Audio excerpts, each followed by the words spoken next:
une famille marquée par le cinéma. Depuis plus de 50 ans désormais, la famille Rassam Berry transforme tout ce qu'elle touche en or. Producteur à succès de films cultes, les différents membres du clan ont une histoire incroyable, parfois tragique, que Michel Denisot a décidé de raconter dans un documentaire projeté à Cannes ce samedi. En revoyant les images, certains, dont Dimitri Rassam, ont été très émus. Leur famille si particulière méritait bien un documentaire.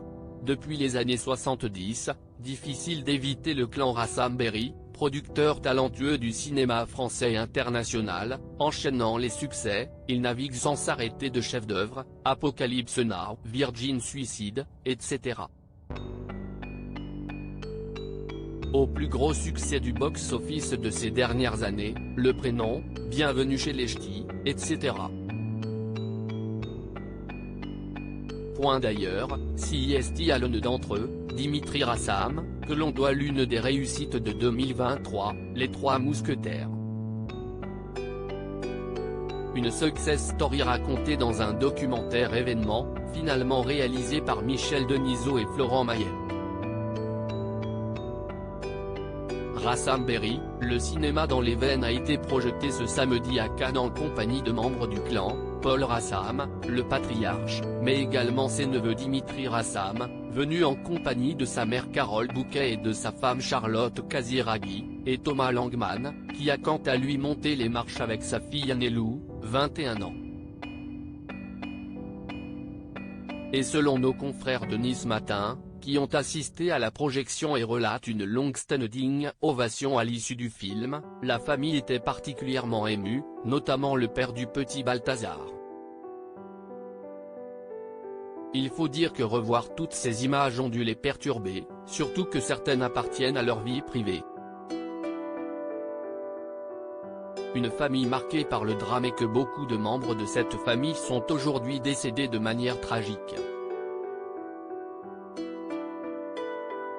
En effet, Paul Rassam, 85 ans, avait un frère et une sœur, Jean-Pierre et Anne-Marie. Le premier, père de Dimitri Rassam avec l'actrice Carole Bouquet, est brutalement décédé à 43 ans en 1985 après de lourds problèmes d'addiction. Anne-Marie, quant à elle, meurt en 1997, souffrant d'un trouble bipolaire, elle se défenestre brutalement.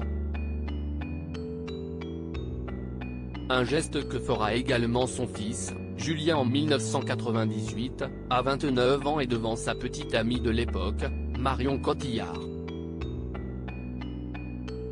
S'il survit à sa chute, elle le laisse gravement handicapé et il finira en 2002 par mettre fin à ses jours. Claude Berry, le mari de celle-ci, également réalisateur et producteur, est mort, quant à lui en 2009 à 74 ans d'un AVC. 4 drames qui ont marqué le clan à jamais, mais qui n'ont pas empêché les deux cousins Thomas Langman et Dimitri Rassam de reprendre le flambeau de la production. S'ils ne se sont pas exprimés à l'issue de la projection, Paul Rassam, d'ordinaire bien plus discret qu'eux, n'a pu s'empêcher de faire part de son émotion. Ce n'est jamais facile de voir sa vie défiler, d'évoquer ma sœur, mon frère, Claude et les autres qui ont disparu. Mais le patriarche est habitué aux caprices du sort et tient sa devise, ne lâchez jamais. On prend des coups, on les rend mais on ne se rend pas.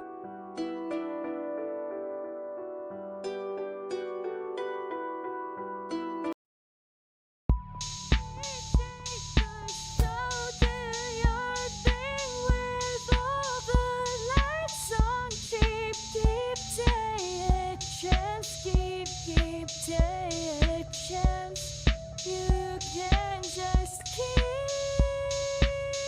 it here and make me